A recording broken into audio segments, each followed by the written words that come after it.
algunas complejidades que el año escolar próximo tendrá muy probablemente.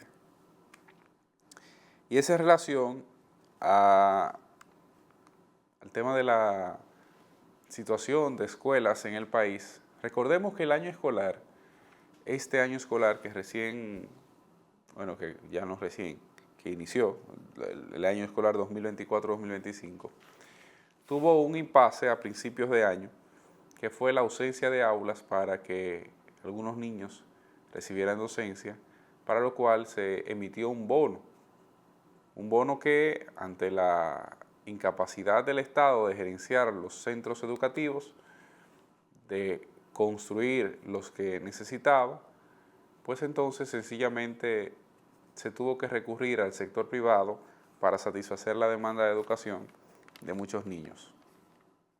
¿Qué ocurre? Bueno, que se está ya acabando el año escolar y el presidente se expresó en estos días, en la semanal, diciendo lo siguiente. Dice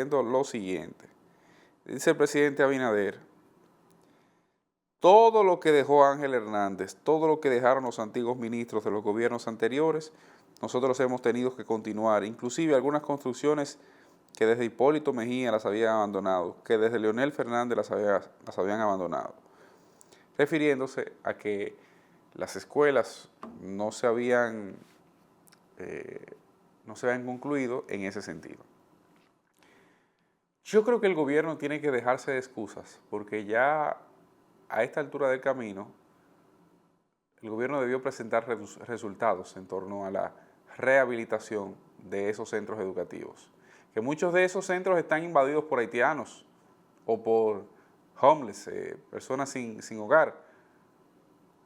Y es ese un tema que el gobierno debe observar y dejarse de cuentos. ¿Por qué lo digo? Señores, de lo que estamos hablando es de que ya a 5 años de la gestión del presidente Abinader, nosotros deberíamos tener, incluso modificaron una ley para permitir que supere el umbral incluso de excepcionalidad que tenían esas escuelas, porque recuerde que usted solamente puede ajustar el valor de una obra un 25% por encima de lo que en principio se había cotizado.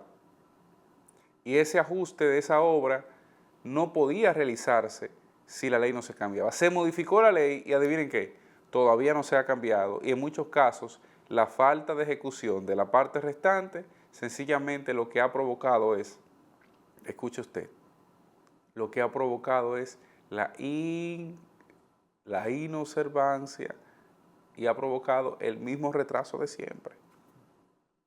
Incluso se hicieron licitaciones para concluir los procesos, para adjudicarle a ingenieros que concluyan ese proceso, y sabe que incluso a esos ingenieros le cayó el peso del tiempo encima. Entonces, el gobierno, ese es un tema que debe ver, porque el año escolar viene zumbando ahí, y esto no puede permitirse, el ministro de Educación, Luis Miguel de Camps, no puede permitirse que le caiga encima nuevamente el tema de que la ausencia de acciones obliga al sector educativo público a garantizar educación contratando en el sector privado. Porque si ese es el sentido, ya no tiene ninguna razón de ser que haya escuelas. Lo que tendría razón de ser es comenzar a construir colegios y a pagar a la gente para que se ocupe de la educación de esos niños. Y el Estado sacarle el cuerpo a las escuelas. De hecho, podría rentarlas a propios interesados en establecer en esos lugares centros, colegios. Entonces, creo que hay que dejarse de cuentos en ese tema. Además, ya el gobierno tiene tiempo. Si algo puede un gobierno presentar en corto tiempo, es la cantidad de escuelas. El gobierno tiene tiempo para haber presentado una cantidad similar de escuelas a la que hizo por lo menos Leonel Fernández.